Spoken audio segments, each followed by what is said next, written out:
Et bon, bonjour à tous ou bonsoir. Du coup, nouveau podcast sur cette fois-ci les gadgets. Donc, j'avais parlé justement des gadgets qui comptaient les pas, entre autres. Et je voudrais faire un petit épisode, donc je sais pas s'il sera petit ou grand d'ailleurs. Je voudrais faire un épisode sur les gadgets parce que moi, ça m'a beaucoup aidé. Donc, actuellement après 3 ans du coup de parcours, de cheminement, j'ai avec moi une bague qui mesure surtout mon sommeil et aussi mes pas. Et dans la même gamme, de la même marque, j'ai la montre Amazfit T-Rex 3. Et voilà, donc c'est juste pour vous situer, mais du coup je vais parler surtout des gadgets qui servent en fait à soit mesurer vos performances, mais c'est pas l'idée principale. C'est surtout vous donner un objectif et vous pousser un peu à du coup en fait ça fait toujours plaisir d'avoir une petite indication en vert, d'avoir euh, on a fait un peu mieux, voilà, un objectif. Donc au tout début, j'ai eu une montre qui s'appelait Fitbit, enfin de la marque Fitbit, peu importe. Je sais pas quel modèle, en fait, c'était la grand-mère de ma copine qui s'en servait plus, donc elle me l'a passé. Et en fait, j'ai découvert du coup le comptage de pas grâce à ça, parce que contrairement au téléphone qu'on pose souvent, on va aux toilettes, on prend pas son téléphone et tout, dès qu'on a une montre ou une bague connectée, ça nous compte les pas toute la journée en fait. Et au début, j'avais pas de nombre de pas fixé, et je me voyais par exemple 4000 pas. Tu vois, au début, je crois que c'était ça. Et j'avais déjà entendu dire qu'à partir du 1000, etc. Donc j'ai essayé du coup, de placer un peu plus de pas dans la journée. Et force est de constater que ça nous félicite en fait à chaque fois qu'on réussit. Par exemple, on met dans l'application, dans le paramétrage de la montre ou dans l'application de la montre. Par exemple, là, je vais parler plus de la Amazfit que je connais pas mal. En fait, on peut du coup déterminer, voilà, mon objectif de pas, c'est 8000 pas. Et une fois qu'on atteint, pardon, une fois qu'on atteint les 8000 pas dans la journée, ça nous met une petite médaille en fait sur la montre. On a une petite vibration et une petite médaille. Donc ça nous félicite en fait, ça nous fait la petite dopamine de récompense journalier. Et surtout que ça nous met aussi on a une série consécutive, donc les jours où on a rempli ça, donc le but forcément c'est de le tenir le plus longtemps possible. Et donc du coup c'est très récompensant, c'est très agréable de voir qu'on continue les jours. C'est un peu comme les applications qui permettent d'apprendre une langue. Le but, c'est de se connecter tous les jours, de faire le petit programme qui nous donne de 5 minutes tous les jours, etc. On n'a pas envie de voir que le nombre consécutif de jours on l'a fait descendre, donc on se force un peu à le faire. Quand on peut le faire, c'est pas mal. J'ai du coup cette montre en fait m'a permis de me rendre compte en fait des petits changements que je pouvais faire dans ma journée.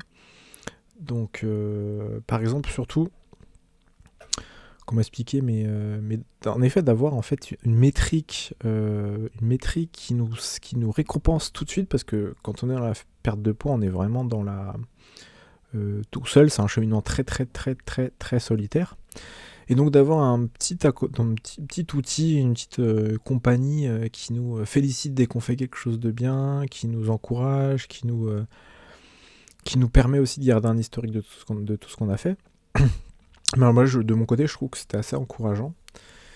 Et voilà. Et pour parler de ça, là actuellement, il y a ma sœur du coup qui, comme je l'ai expliqué dans l'épisode précédent, qui est en surpoids, en obésité morbide plus plus, on va dire.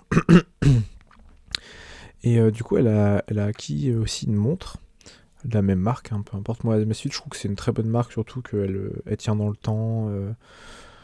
Elle fait largement le travail au niveau de l'autonomie. On n'a pas besoin de la recharger tous les jours. Elle peut être un peu onéreuse, c'est vrai, mais moi je trouve que c'est un investissement qui le vaut parce que ça permet de faire plein de trucs avec.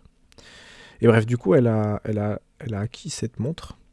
Et depuis, en fait, ça la motive de voir voilà, 5000 pas, 8000 pas, 10 000 pas, etc. Ça la motive de voir ces chiffres, de les garder à jour tous les jours.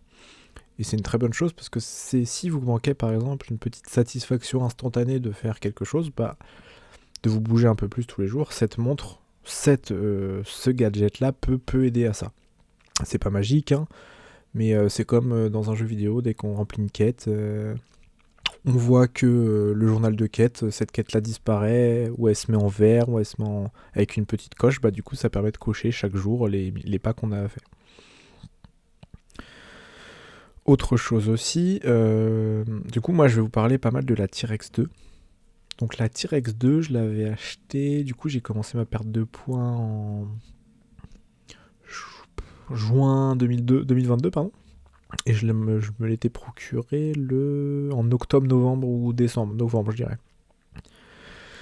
Et du coup maintenant j'ai la T-Rex 3, donc vous allez dire peut-être qu'elle était terminado, pas du tout en fait, elle tenait très bien la charge, elle a jamais montré une once de défaillance en plus de 2 ans, mais j'avais envie de changer un peu, du coup j'ai pris la T-Rex 2 et j'ai offert du coup j'ai pris la T-Rex 3 et j'ai offert cette T-Rex 2 à mon beau-père, qui pareil en est ravi parce qu'en fait elle permet par exemple, vous lancez un exercice, donc l'exercice c'est la course ou la marche, ça va vous compter vos pas, combien de temps vous avez fait, votre vitesse, parce qu'il y a un GPS qui est intégré dedans, donc quand vous êtes dehors, vous pouvez mettre du coup le GPS, donc ça mesure à peu près combien de pas vous avez fait, votre vitesse, le temps de trajet, et pareil ça vous donne un petit résumé de tout ça, donc combien de calories vous avez perdu, si ça vous intéresse, le dénivelé de la route, tout ça. Donc c'est super intéressant aussi pour savoir ce qu'on a pu faire, pour garder un historique des chemins qu'on fait.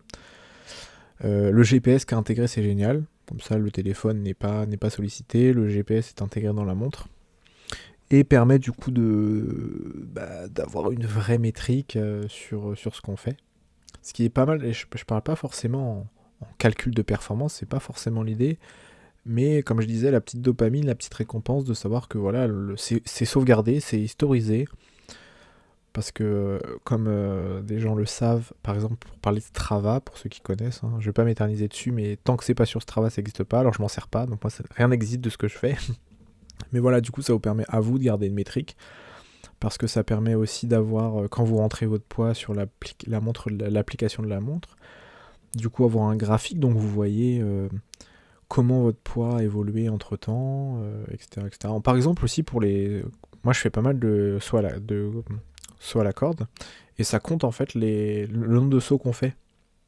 Donc quand on fait nos sauts, il n'y a pas besoin d'être focus sur le nombre de sauts qu'on fait. Voilà, à la fin ça nous dit 60, 100, 80, peu importe. Ça compte à notre place, donc c'est pas mal, ça permet quand on fait l'exercice, d'être dans sa tête, de pas forcément réfléchir, ou juste de prendre le plaisir à faire le truc et pas devoir faire 1, 2, 3, 4, ce qui nous bloque un peu et ce qui prive l'instant de ce petit plaisir de juste sauter et de faire passer la corde sous soi, bref voilà. Pareil pour la musculation, du coup je l'utilise très principalement pour la course et la musculation, et pour la musculation en fait quand vous faites des exercices qui fait agir vos poignets, enfin par exemple les squats où il y a des avants, enfin il y a des, comment dire, le bras reste pas au même endroit, contrairement aux pompes par exemple où les bras, l'endroit où la montre se situe ne bouge pas, et ben ça permet de compter vos répétitions. Donc c'est super pratique aussi pour, pareil, quand on est focus sur le mouvement, faut faire super attention aussi sur l'exercice de musculation, à faire attention, ou d'être dans l'instant présent, ça permet de remplacer le comptage. Pareil, ensuite on peut, en fait quand la série commence, ça va compter, ensuite quand vous mettez fin de la première série, ça vous demande le poids que vous avez mis, et vous pouvez quand même ajuster le nombre de répétitions que vous avez fait. Du coup, ça permet pareil de garder une trace de ce que vous avez fait. En fait, ça remplace un peu le carnet d'entraînement que la plupart des gens peuvent avoir, ce qui est un peu compliqué aussi sur d'avoir un petit carnet avec un stylo, etc. Sur soi. Donc la montre le permet, et après on peut tout avoir en données.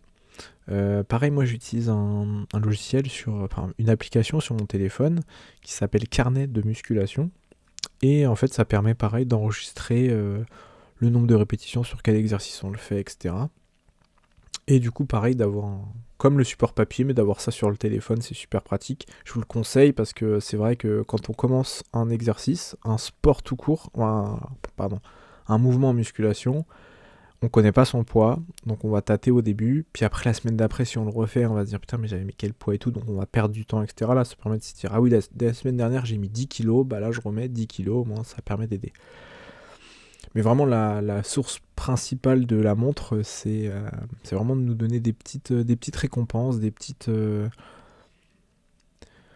ça fait toujours plaisir d'avoir une petite médaille tous les jours qui dit voilà, vous avez rempli, c'est bien. C'est bien Alexis, t'as rempli ton nombre de pas. C'est bien Alexis, t'as toutes les heures, t'as fait au moins 100 pas, ou voilà, tu t'es levé de ton bureau, t'as fait un petit tour des locaux, et voilà, tu t'es rassis. Donc voilà. Et moi, je vous le conseille. Je pense que c'est pas primordial, mais c'est toujours plus agréable de faire un exercice, de faire des efforts quand c'est noté. Parce qu'on sait que voilà, du coup, ça reste dans le temps, on se le prouve à nous-mêmes. Si besoin, on peut le prouver aux autres. Euh, et puis surtout, quand, par exemple, moi là, ça fait 3 ans enfin 2 ans et demi que j'ai entamé ma perte de poids, je suis toujours content de regarder la personne que j'étais, les statistiques que j'avais à l'époque. Et ça fait toujours plaisir de se rendre compte de là où on vient.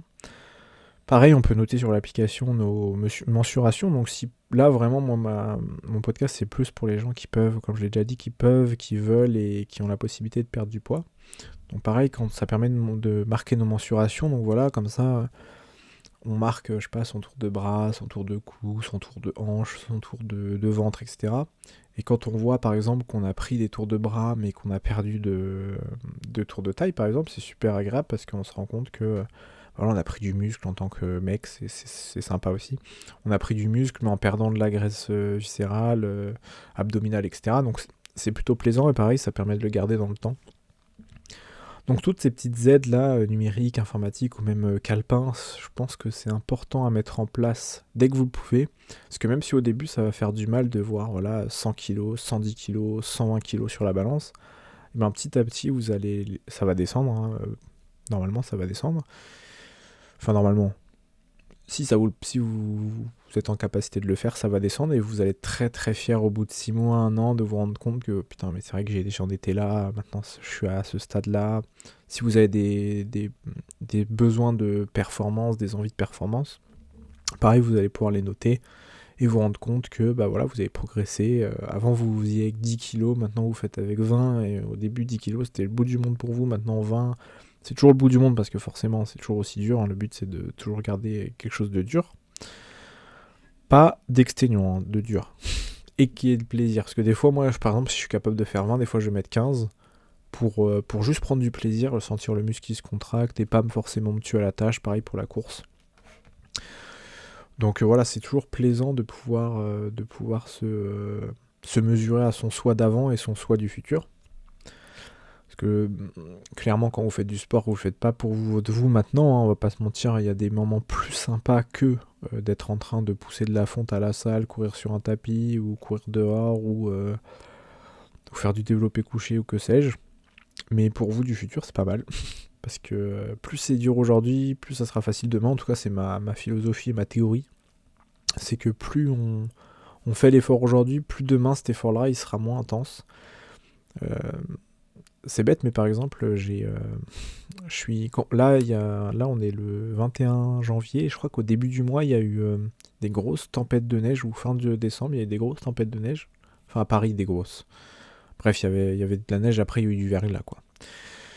Et je suis tombé à vélo, en fait, et quand je suis tombé par terre, en fait, je me suis pas fait mal du tout, j'ai peut-être eu même pas un bleu, j'ai même pas eu de bleu, j'ai eu juste mal une demi-heure après être tombé quand je suis arrivé au travail. Donc j'étais à vélo, j'allais au travail à vélo. Et je suis tombé et franchement je me suis remercié d'avoir perdu du poids parce que je pense que j'aurais pu me faire vraiment mal en tombant de 110 kilos sur le côté, sur le bras, sans muscle, sans rien. Donc voilà, mon moi du passé, en faisant tout ce qu'il a fait, les efforts qu'il a fait, m'a sauvé la vie peut-être.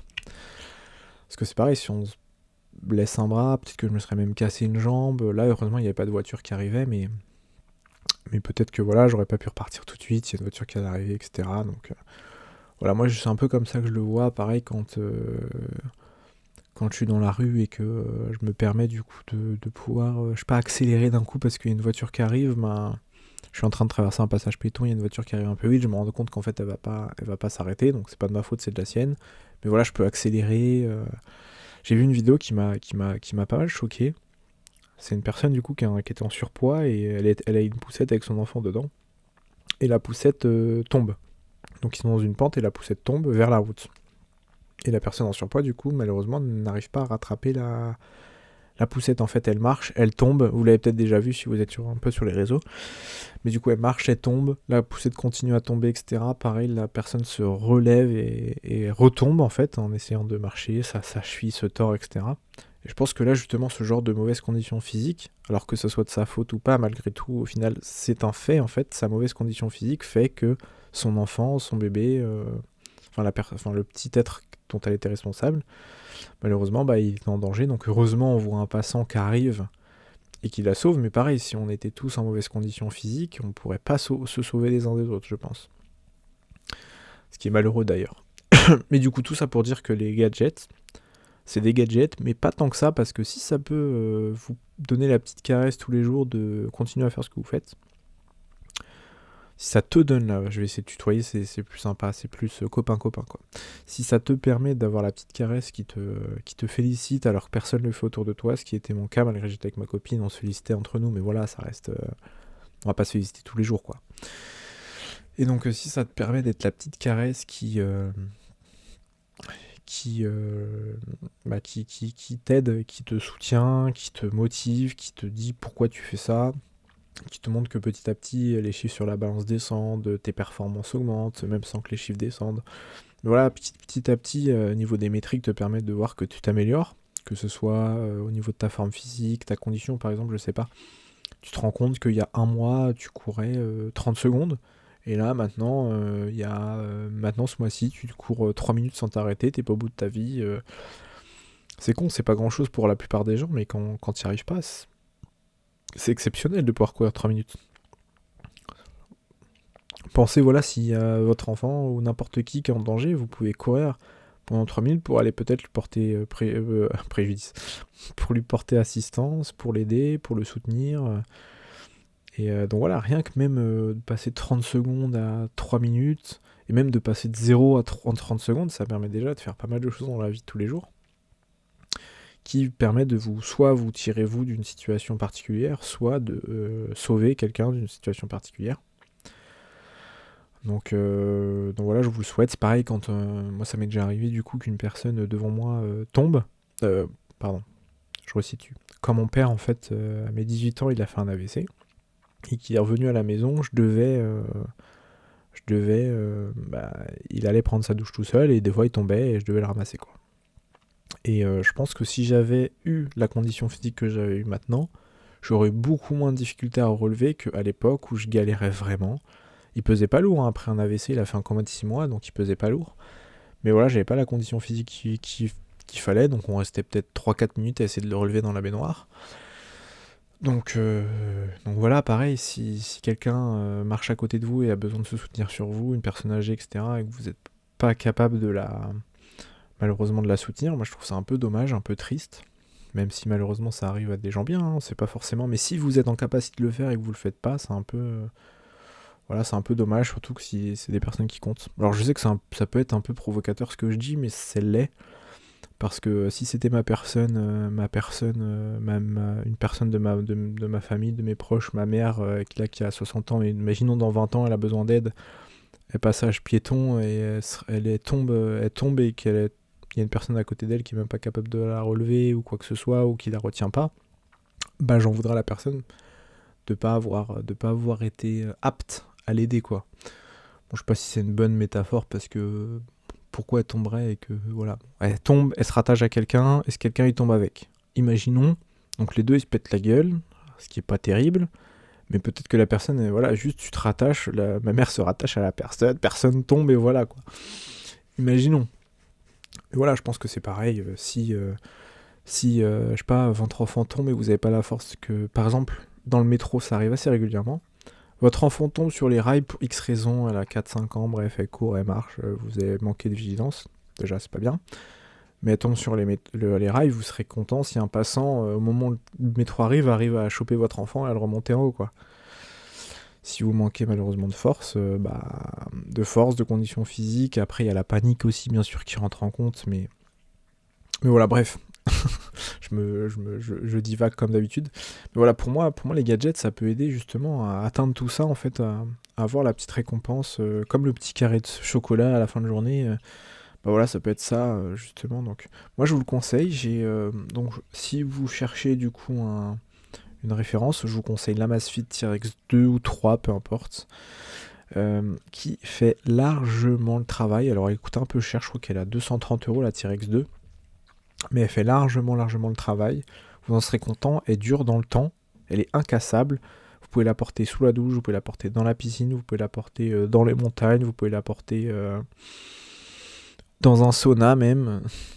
Je l'ai fait, donc je vous le dis. Hammam, peu importe. En fait, elle résiste à toutes les conditions comme ça, donc vous pouvez la garder tout le temps. L'autonomie dure 10 jours. Et je vous le conseille, et en plus, ce qui est bien, c'est qu'en effet, ça peut servir de métrique pour votre vous du passé, quand vous aurez fait un bon parcours et que vous avez des petits doutes sur votre capacité, bah, vous pouvez vous rendre compte du coup de tout ce que vous avez parcouru. Parce que en fait, ça nous dit, si on le demande, une grande statistique de combien de kilomètres vous avez parcouru depuis le début, combien de temps à vélo, combien de tout ça, etc. Alors 2 petites secondes, juste ouvrir mon chien, je reviens. Allez, file.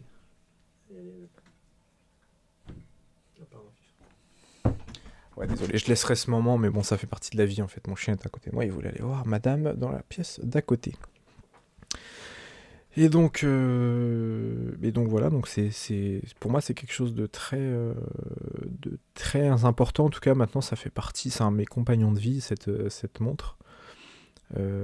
Attention quand même à pas que ça devienne indispensable, parce que des fois, je sais que moi, si par exemple là on me dit tu vas courir mais sans ta montre, et que je peux pas garder les statistiques, ça m'embêterait. Pas parce que j'ai besoin de prouver et tout, parce qu'au final je partage jamais ces trucs-là, mais c'est que justement, comme je le disais tout à l'heure, pour mon moi du passé, mon moi du futur qui aura besoin de voir ce que lui du passé a fait, bah, j'aime bien l'idée de garder une trace, quoi. J'espère que cet épisode vous aura plu. J'étais un peu bafouilleur, mais j'essaierai de préparer un peu plus, peut-être mettre des chapitres et des gros titres. Plutôt parce que là, je parle, du coup, je me mets un thème et je blablate dessus, quoi. Donc je vais essayer peut-être de chapitrer, etc. Ce qui... D'ailleurs, je sais pas si vous avez des suggestions de sujets qui vous intéresseraient, en tout cas, ou de conseils que je peux donner, n'hésitez pas. Mais en effet, je pense que les gadgets, c'est le petit coup de pouce, en fait. C'est comme, en fait, quand vous allez en salle de sport ou n'importe où, hein, dans un endroit, en soirée, machin. Quand vous portez une tenue que vous appréciez, bah, ça vous donne envie de sortir. Et ben, c'est un peu pareil que la montre. Quand vous avez un petit objet qui vous fait vous sentir bien, bon là, c'est pas vraiment exactement ça, mais ça vous donne envie, en fait, d'y aller. Parce que vous savez que vous avez votre montre, que ça va se garder, qu'elle va vous récompenser, etc. Et c'est toujours agréable. Voilà, je pense que c'est une belle comparaison. Je pense que c'est une bonne comparaison. Bah écoutez, sur ce, je vous souhaite peut-être une bonne soirée, une bonne matinée. Je te souhaite une bonne soirée ou une matinée. C'était Pic Alexis et ciao.